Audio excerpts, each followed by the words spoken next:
बात कर रहा हूं, मैं अपनी जमात के जिम्मेदार की हैसियत से कह रहा हूं कि जब तक के चंद्रशेखर राव जिंदा रहेगा, असदुद्दीन ओवैसी केसीआर के साथ रहेगा। అండ్ ఇంకో ఫోటో చూపిస్తా మీకు. ఈ వీడియో ఈ ఫోటో చూసినప్పుడు మీ అభిప్రాయం అంటే మీకు ఏమనిపిస్తుంది అసలు? అంటే వీళ్ళు ఎవరికి సపోర్ట్ చేస్తున్నట్టు, ఏం జరుగుతుంది అనేది మీ అభిప్రాయం? మా ముస్లింలకు అయితే సపోర్ట్లుగా అనిపిస్తలేదు మాకైతే. ఏమైనా కానీ పేదల వాళ్ళ ఇళ్ళకి బుల్డోజర్ తెప్పించుడు, చేసుడు, కూలగొట్టుడు, చేసుడు ఇవే ఉన్నాయి.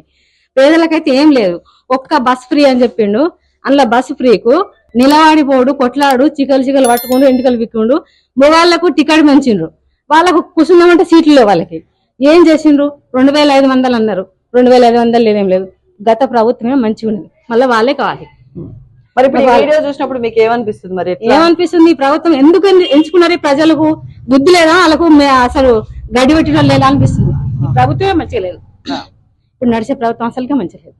ఇప్పుడు ప్రభుత్వం ఆయనకు పింఛన్ వచ్చింది, ఏంటంటే ఒక ఇల్లు రాలేదన్న అక్కడ ఉన్నది, కానీ నాలాంటి పిల్లలకు చాలా మందికి వచ్చింది. అది చాలు. ఇప్పుడు జూబ్లీ హిల్స్ ఎన్నికల్లో ఎవరు గెలుస్తారంటారు? ఖచ్చితంగా మాగంటి గోపీనాథ్ భార్య సునీతక్క గెలుస్తుంది, గెలిచి తీరుతుంది. ఆమెను మేము నిలబెట్టుకుని గెలిపించుకుంటాం. మళ్ళీ మాకు ప్రజలలో ఆమె రావాలి, నిలబడాలి. ఆమె నిలబడితే మాకు సంతోషం. అన్ని వాళ్ళ సొంత పైసలతోటి మాకు అన్ని గిఫ్ట్లు అని ఇచ్చారు. వీళ్ళు ప్రభుత్వం వెళ్తున్నాడు కానీ ఏం గిఫ్ట్ లేదు ఇంతవరకు. మాకు బతుకమ్మ చీరలు 1 అన్నాడు, 2 అన్నాడు, 10 ఏది లేదు. బతుకమ్మ చీరలు అవి ఏమి లేవు.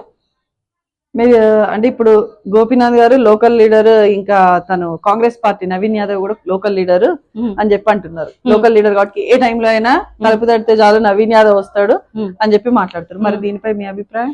మా అభిప్రాయం ఏం లేదండి. వెళ్ళిపోమని మేము డోర్ మూసుకుంటాం, వెళ్ళిపోమని డోర్ మూసుకుంటాం. మీరు చేసింది ఏం లేదు. ఒకటి ఏంటిదంటే అది బస్ ఫ్రీ. ఆ ఒక్క బస్ ఫ్రీ వల్ల ఆడవాళ్లకు నష్టాలే జరుగుతున్నాయి కానీ లాభాలు అయితే లేవు. అంతే తప్పేం లేదు. ఇప్పుడు మీరు గోపీనాథ్ గారి భార్య సునీత గారికి ఎందుకు ఓటేస్తారు? సానుభూతితో వేస్తున్నారు? సానుభూతితో కాదు, వాళ్ళు మంచిగా చేసిండ్రు. తెలంగాణ పార్టీకి మనకు బీఆర్ఎస్ పార్టీ అంటే మంచిది. కేసీఆర్ అభిప్రాయం మీద, కేటీఆర్ అభిప్రాయం మీద, మాగంటి గోపి అభిప్రాయం మీద, మాకు ఈ పార్టీ మీద అభిప్రాయం ఉంది. మా ముస్లింలకు మంచిగా చేసిండు, మైనారిటీల వాళ్ళకి. ఇప్పుడు ఏ పార్టీ మాకు ముస్లిం సపోర్ట్ లేదు. మాకు మైనారిటీ వాళ్ళకి ఏమీ లేదు. జూబ్లీ హిల్స్ లో ఏ పార్టీ గెలుస్తుంది అనుకుంటారు? కాంగ్రెస్, బీఆర్ఎస్ అనుకుంటున్నాం మేము. ఎందుకని? తెలంగాణ వస్తుందని అనుకుంటున్నాము. ఎందుకంటే 10 ఏళ్ళు పరిపాలించి కొంచెం పర్వాలేదు. ఆయన కేసీఆర్ చేసింది బాగానే, మాగంటి గోపీనాథ్ కూడా బాగానే చేశారు. మరి కాంగ్రెస్ నుంచి నవీన్ యాదవ్ నిలబడ్డాడు కదా, నవీన్ యాదవ్ ఏం చేయరా? చేస్తాడా మీకు తెలియదు. ఇప్పుడు ఫస్ట్ టైం కదా ఆయన నిలబడడం. మరి గోపీనాథ్ గారి భార్య నిలబడుతుంది, గోపీనాథ్ గారు కాలం చేసిరు కదా, మరి భార్యకు సానుభూతి మీద ఓట్లేసి గెలిపించుకుంటారా? చూడాలి ఎవరు చేస్తారో చూసి వేస్తాం ఇక ఓటు. మీరు ఓటు ఎవరికైనా మరి ఎవరు వస్తే బాగుంటది అనుకుంటారు మీ ఏరియాకి? మా ఏరియాకా బీఆర్ఎస్ గెలిస్తే బాగుంటుందా, కాంగ్రెస్ వస్తే బాగుంటుంది? బీఆర్ఎస్ వస్తేనే బాగుంటది అనుకుంటున్నాం. ఎందుకని అంటే కొంచెం పర్వాలేదు. అది మనం అడిగినా చేసినా చేస్తాడు ఆయన. మాగంటి గోపీనాథం చేస్తుండే అన్ని, మనం ఏది అడిగినా చేస్తుండే ఆయన. అట్లా అంటే ఇప్పుడు తెలంగాణలో కాంగ్రెస్ పార్టీ గెలిచింది కదా, మరి జూబ్లీ హిల్స్ వచ్చే లోపల బీఆర్ఎస్ గెలిస్తే మళ్ళీ ఎట్లా? మరి మీకు అనుకున్న పనులు అయితాయా? ఇక అడిగి చేయించుకోవాలి అంతే. మరి అదే కాంగ్రెస్ అయినా అడిగి చేయించుకోవచ్చు కదా. ఇక ఎవరు వస్తే వాళ్ళని అడిగి చేయించుకోవాలి పనులు. ఇప్పుడు మేము 20 ఏళ్ళ నుంచి ఓట్లేసాము. ఎవరు వచ్చినా మాకు రోడ్లు లేవు, దేనిస లైన్లు లేవు, నల్లలు సరిగా లేవు, నీళ్లు రావట్లేదు సరిగా మాకు. అక్కడ ఎవరు వచ్చినా మీకు ఏం చేయలేదు? ఏం రాలే అక్కడ మా ఇంటి సైడ్, ఇసుగుల సైడ్ అయితే ఏం రాలే. నేను మీకు ఒక వీడియో, ఒక ఫోటో చూపిస్తా, దానిపై మీ అభిప్రాయం ఏంటనేది చెప్పండి. And now let us come to our state, my state, which I am proud, my chief minister, which I am proud of. Population 50 lakhs, population 50 lakhs Muslims, and the budget 2,200 crores. ये है मुसलमानों से मोहब्बत, ये है minority से मोहब्बत. This is what I am trying to show. क्या रे काम ऐसा किया जाता है? सीखो तेलंगाना से काम कैसे करना है. सीखना है तो सीखो केसीआर से. सबको लेके चलना कैसा है सीखो तो केसीआर से, टीआरएस से. దీనిపై మీ అభిప్రాయం ఏంటండి? ఎవరెవరితో గ్యాంబ్లింగ్ చేస్తున్నారో దీంతో అయితే అర్థం అవుతలేదు మేడం. ఎందుకంటే ఈయన బీఆర్ఎస్ తో మంచిగా మాట్లాడుతున్నారు, మళ్ళీ ఏమో బ్యాక్ సైడ్ ఏమో మా ఇక్కడ నవీన్ యాదవ్ అదే కాంగ్రెస్ పార్టీతో ఉన్నారు ఆయన.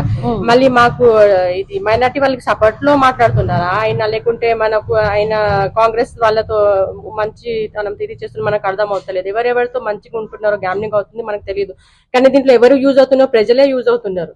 దానివల్ల ఇది ప్రజలే మంచిగా ఈ నిర్ణయం తీసుకుని ఓటేయాలి. ఎందుకంటే కాంగ్రెస్ ప్రభుత్వం ఇప్పుడు జస్ట్ వచ్చింది, కానీ కొంతమందికి మొత్తం బీఆర్ఎస్ పార్టీ కావాలనేసి ఉంది.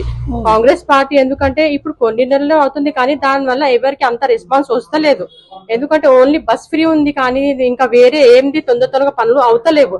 బీఆర్ఎస్ అయితే ఏదో అది ఖచ్చితంగా ఆ పని అవ్వాలి వాళ్ళు చెప్పిన వెంటనే ఆ పని చేసేసేయాలి అన్నట్టుగా వాళ్ళు తొందరగా పని చేసేసేవాళ్ళు. కానీ ఈ ప్రభుత్వం అయితే అమౌంట్ లేదు, అది వస్తలేదు, ఇది వస్తలేదు అని వేరే వేరే మాటల మీద కొంచెం ఇది చేసేస్తున్నారు. పెండింగ్ అయిపోతున్నాయి పనులు. కానీ ఈ బీఆర్ఎస్ పని అప్పుడైతే తొందరగా అయిపోయేది పని.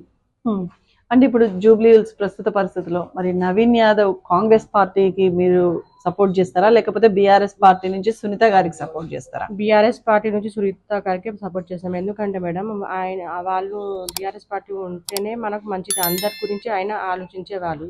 ఇంకా మాగంటి గోపీనాథ్ కూడా మన ముస్లిమ్స్ మైనార్టీ వాళ్ళకి ప్రతి పండుగకైనా, ముస్లిమ్స్కైనా, క్రిస్టియన్స్కైనా, ఎవరికైనా అందరు కలిసిమెలిసి ఉండే వాళ్ళము, అందరికి సపోర్ట్ చేసుకునే వాళ్ళము. ఏదైనా మనకి ఇబ్బంది వచ్చినా, ఏదైనా పని వచ్చినా ఆయనకి వెళ్ళి చెప్పిన వెంటనే తొందరగా ఒక 8-10 days 15 days లో పని అయిపోయేది. కానీ ఇక్కడ మనకు రెస్పాన్స్ ఎవరు లేదు, ఓన్లీ గ్యాంబ్లింగే నడుస్తుంది, కానీ ప్రజలు యూజ్ అవుతున్నారు. దానివల్ల ఏం మనకు ప్రయోజనమే లేదు. బీఆర్ఎస్ పార్టీనే మనకు మంచిది.